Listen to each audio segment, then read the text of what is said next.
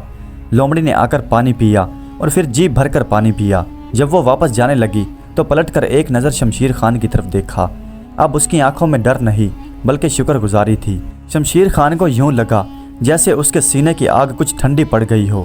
پھر آہستہ آہستہ دوسرے جانور بھی وہاں پانی پینے کے لیے آنے لگے اور پرندے بھی، مگر امتحان ابھی ختم نہیں ہوا تھا۔ ایک دن جب شمشیر حوض میں پانی ڈال کر درخت کے نیچے بیٹھا سستا رہا تھا تو اچانک جھاڑیوں میں سرسراہٹ سنائی دی۔ اچانک ایک سیاہ رنگ کا بڑا سا ناگ نکلا۔ اس کا پھن اتنا بڑا تھا کہ دیکھتے ہی جان نکل جائے۔ شمشیر خان ڈر کے مارے پیچھے ہٹ گیا۔ اس نے سوچا کہ وہ پتھر اٹھا کر اس کے فن کو کچل دے کیونکہ فطرتاً وہ اس کا دشمن تھا، مگر اسے بابا رحیم کی بات یاد آئی، جان لینی نہیں جان بچانی ہے۔ سانپ دھوپ میں پیاس سے بلک رہا تھا۔ شمشیر خان نے ہمت کی اور پانی کی مشک اٹھا کر سانپ کی طرف بڑھا۔ وہ ڈرتے ڈرتے سانپ کے قریب گیا۔ سانپ پھن پھلا کر کھڑا ہو گیا۔ شمشیر خان نے پانی اس کے منہ کے قریب بہا دیا۔ حیرت کی بات یہ تھی کہ وہ سانپ جو کسی کو بھی ڈس سکتا تھا وہ خاموشی سے پانی پینے لگا۔ سانپ نے پانی پیا اور خاموشی کے ساتھ جھاڑیوں میں جا کر غائب ہو گیا۔ اس دن شمشیر خان کو احساس ہوا کہ نیکی کا اثر صرف انسانوں پر نہیں بلکہ زہریلے جانوروں پر بھی ہوتا ہے۔ اب وہ صرف پانی نہیں لاتا تھا بلکہ جنگل سے پھل اور دانہ بھی لاتا تھا۔ جو پرندے اسے دیکھ کر اڑ جاتے تھے اب وہ اس کے قریب آتے اور اس کے کندھوں پر بھی بیٹھتے تھے۔ ایک دن اس نے دیکھا کہ ایک ننھا سا چڑیا کا بچہ حوض میں گر گیا ہے اور وہ باہر نہیں نکل پا رہا۔ شمشیر خان اس کے قریب گیا اور دونوں ہاتھوں میں اسے اٹھا لیا۔ وہ ننھا بچہ پانی میں بھیگا ہوا کانپ رہا تھا۔ اسے اپنا مرحوم بچہ یاد آ گیا۔ اس کی آنکھوں سے آنسو نکل کر پرندے پر گرے اور اس کے منہ سے نکلا، مجھے معاف کر دو، مجھے معاف کر دو۔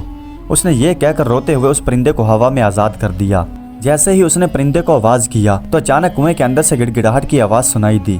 اس نے جھانک کر دیکھا تو خشک ریت گیلی ہو رہی تھی اور خدا کی قدرت دیکھیے، برسوں سے اس ویران پڑے کنویں کے اندر سے ایک پانی کا چشمہ پھوٹ پڑا جس کے اندر سے صاف اور ٹھنڈا پانی نکل رہا تھا۔ یہ صرف پانی نہیں تھا بلکہ اس بات کی نشانی تھی کہ اوپر والے نے شمشیر خان کی محنت اور آنسوؤں کو قبول کرنا شروع کر دیا ہے۔ اس نے اپنا سر سجدے میں رکھ دیا۔ جو جگہ کبھی موت کی علامت تھی آج وہاں زندگی ابل رہی تھی۔ پانی بالکل ٹھنڈا اور میٹھا تھا، بالکل ویسے ہی جیسے اس کا ارادہ اور اس کی نیت تھی۔ چند دنوں میں وہ جگہ ایک ننھا نخلستان بن گیا۔ جہاں پانی ہوتا ہے وہاں زندگی خود بخود آ جاتی ہے۔ اب وہاں مسافر بھی رکنے لگے تھے۔ شمشیر خان سب کو پانی پلاتا اور بدلے میں صرف ان سے دعا مانگتا۔ اس کے بال بڑھ گئے تھے، کپڑے پھٹ چکے تھے، رنگ سانولا پڑ گیا تھا، لیکن چہرے پر ایک عجیب سا سکون رہتا تھا۔ ایک شام جب وہ کنویں کے قریب پرندوں کو دانہ ڈال رہا تھا، بابا رحیم اس کے قریب آئے اور کندھے پر ہاتھ رکھا۔ شمشیر، تیرے کنویں کا پانی میٹھا ہو گیا ہے، اس کا مطلب ہے تیری توبہ آسمان تک پہنچ گئی ہے، اب تجھے اپنے اصل فرض کی طرف لوٹنا چاہیے۔ شمشیر نے حیران ہو کر پوچھا، اصل فرض؟ کیا یہی میری زندگی نہیں ہے؟ تیری اصل ذمہ داری وہی ہے جہاں تو اپنے گھر پیچھے چھوڑ آیا تھا۔ جا، یہ مشکیزہ پانی سے بھر لے اور اپنے گھر لوٹ جا۔ شاید اب وہ سوکھا درخت بھی ہریالی چاہتا ہو۔ رقیہ بیوی کی یاد سے اس کا دل زور سے دھڑکا۔ اس نے مشکیزے میں پانی بھرا اور وہ بغداد شہر کی طرف دوڑ پڑا۔ لوگ اسے پہچان نہ سکے۔ جب وہ اپنے گھر میں داخل ہوا تو گھر ویسے ہی ویران تھا۔ دروازہ ہوا میں بج رہا تھا، دیواروں پر گرد جمی تھی۔ وہ آہستہ سے گھر میں داخل ہوا۔ آنگن میں رقیہ خاموش بیٹھی تھی اور گود میں وہی کپڑوں کی گٹھڑی تھی اور وہی خالی جھولا جھلا رہی تھی۔ وہ کمزوری کے ساتھ محض ڈھانچہ بن کر رہ گئی تھی۔ وہ گھٹنوں کے بل رقیہ کے قریب بیٹھ گیا۔ رقیہ، وہ بڑبڑائی، شور نہیں کرو، میرا بچہ سو رہا ہے۔ اس کی آنکھوں سے آنسو بہہ نکلے۔ اس نے مشکیزے کے اندر سے پانی نکالا اور رقیہ کو دیا۔ رقیہ، میں تمہارے لیے دوا لایا ہوں۔ پہلے اس نے انکار کیا، لیکن جیسے ہی اس نے پیالہ اپنے ہونٹوں سے لگایا تو اس نے ایک گھونٹ پی لیا۔ پانی ٹھنڈا تھا، مہینوں کی محنت اور سچی توبہ کی تاثیر لیے ہوئے۔ جیسے ہی پانی حلق سے نیچے اترا تو اس کے جسم میں ایک سکون کی لہر دوڑ گئی۔ اس نے پہلی بار شمشیر کو پہچانا۔ شمشیر، آپ کہاں چلے گئے تھے اور یہ میری گود میں کیا ہے؟ اس نے اپنی گود میں گٹھڑی کو حیرت سے دیکھا اور دور پھینک دیا۔ یہ کیا ہے اور میرا بچہ کہاں ہے؟ شمشیر نے کہا، وہ تو مر گیا تھا نا۔ اس نے یہ کہا اور وہ رقیہ کو گلے سے لگا کر رو پڑا۔ یہ رونا دکھ کا نہیں بلکہ شفا کا تھا۔ رقیہ کو ہوش آ چکا تھا۔ اس پانی اور شمشیر نے وہ کر دکھایا تھا جو کسی دوا سے ممکن نہیں تھا۔ بغداد کا کوئی حکیم وہ کام نہ کر سکا تھا جو اس پانی اور سچی توبہ نے کر دکھایا تھا۔ دونوں آنگن میں بیٹھے کافی دیر تک روتے رہے اور اس شام کئی مہینوں کے بعد گھر میں چولہا جلا اور خاموشی ٹوٹ گئی۔ رقیہ کے ہوش میں آ جانے کے بعد شمشیر خان نے اپنی پرانی نشانیوں کو مٹانے کا فیصلہ کر لیا۔ سب سے پہلے اس نے دیواروں پر لٹکے ہوئے پھندے اور جال اتار کر پھینکے جو کبھی اس کی روزی کا ذریعہ تھے۔ اس نے آنگن کے بیچ رکھ کر انہیں آگ لگا دی۔ جیسے جیسے وہ سامان راکھ بنتا گیا اس کے دل کا بوجھ ہلکا ہوتا گیا۔ اس نے رقیہ سے وعدہ کیا کہ آج کے بعد اس گھر میں کسی جانور کا خون نہیں آئے گا، صرف رزق حلال آئے گا۔ شمشیر خان نے وہی کام شروع کیا جو اس نے ویران کنویں پر کیا تھا، زمین کو زندہ کرنے کا۔ اس نے اسی ویران جگہ میں انار کا ایک باغ لگایا۔ لوگ ہنسنے لگے کہ یہ شکاری اب مالی بنے گا، لیکن وہ خاموش رہا اور محنت کرتا رہا۔ وہ صبح سویرے اٹھتا، مشکیجے میں پانی لاتا اور ننھے پودوں کو دیتا۔ اللہ کی شان دیکھیے، جن ہاتھوں نے کبھی پرندوں کے پر توڑے تھے آج وہی ہاتھ درختوں کو زندگی دے رہے تھے۔ آہستہ آہستہ اس کا باغ بڑا ہوا اور وہ ایسا کھلا کہ پورے بغداد میں اس کے پھلوں کی دھوم مچ گئی۔ اس کے باغ کے پھلوں کی لوگ مثالیں دینے لگے تھے کیونکہ وہ سب سے اعلیٰ تھے۔ لوگ کہتے تھے کہ اس کے باغ میں پرندے بے خوف ہو کر آتے ہیں، بلکہ وہ انہیں اڑاتا نہیں بلکہ مزید دانہ ڈالتا ہے۔ شاید اسی نیکی کی وجہ سے اس کے باغ میں برکت تھی۔ دوسری طرف مکافات عمل اپنا چکر پورا کر رہا تھا۔ وہ حاجی عبد المالک جس نے اس بلبل پرندے کو قید کیا تھا، وہ برے وقت کا شکار ہو گیا تھا۔ اس کے گوداموں میں آگ لگ گئی اور وہ نایاب پرندے بیمار ہو کر مرنے لگے۔ کہتے ہیں کہ وہ اپنے آخری وقت میں بیماری میں مبتلا ہو کر درد میں تڑپتا رہا اور وہ تنہائی میں بلکتا رہا۔ اسے پانی پلانے والا بھی کوئی نہیں تھا، اور شمشیر جو کبھی کنگال تھا وہ نہ صرف خوشحال ہو چکا تھا بلکہ لوگوں کے دلوں میں بھی اس کے لیے عزت اور بے پناہ محبت تھی۔ پیارے دوستو، اس کہانی سے ہمیں یہ سبق ملتا ہے کہ انسان کی سچی توبہ انسان کی زندگی کو بدل دیتی ہے اور انسان کی ہوئی نیکی کبھی ضائع نہیں جاتی۔ پیارے دوستو، امید کرتا ہوں کہ آج کی یہ سچی کہانی آپ کو پسند آئی ہوگی۔ اگر ویڈیو اچھی لگی ہو تو کمنٹس میں اپنی رائے کا اظہار ضرور کیجیے گا۔ ہمارے چینل کو سبسکرائب کر دیجیے گا۔ ویڈیو دیکھنے کا بہت بہت شکریہ۔